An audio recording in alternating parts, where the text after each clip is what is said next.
again and welcome back to another episode of Planet of the Capes. I'm Adrella and this week I haven't been able to stop working on cosplay. I'm looking forward to showing you how my costume's coming along, coming up to its big convention debut.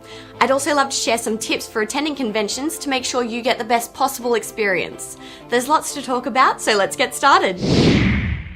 I'm starting to put the finishing touches on my Zelda costume and all I have left to do is complete the armour. After I moulded the pieces into the right shape, I added the details with craft foam and puff paint. Once that had dried, I gave them a couple of coats of regular old craft glue to prime them and give them a smoother surface before spray painting them gold. I am pretty happy with the way they look now, but I think something's still missing. I find that while super shiny armour can be nice, it's often more believable if it looks a little weathered and beaten. You want it to look like it's seen a few battles, and I found a super simple way to get that effect. All you'll need is your finished armour, a paintbrush, some black acrylic paint, and a paper towel. Make sure you have all your supplies close at hand. You'll want to work pretty fast to get the best results. Take your paint and water it down just a little before brushing it all over your armour. If you're working on a large piece, it's a good idea to work on just a small section at a time. Now before the paint dries, wipe it off again with a paper towel.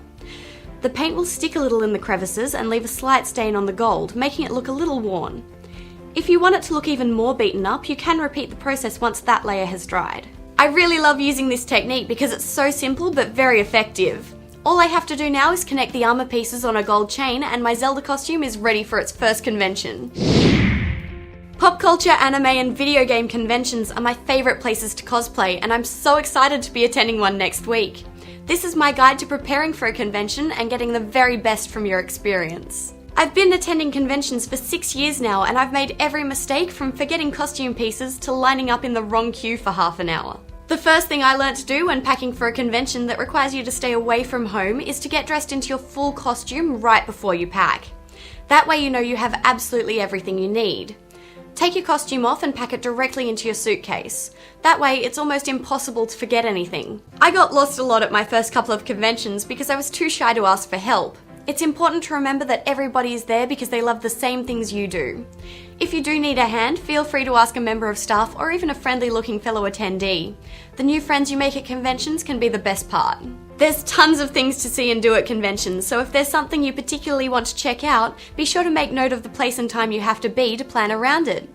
They can be busy places though, so it's a good idea to leave a little extra time for navigating through the crowd. If you're cosplaying, it's a good idea to practice some poses that suit your character before attending the convention. It's your day to feel like a star, and people will probably want to take photos of you. You could even try them out in front of the mirror before you go to see what angles look best. When taking photos of someone at a convention, it's always polite to ask their permission first. Usually they're more than happy to oblige, but sometimes they could be in a hurry or eating lunch.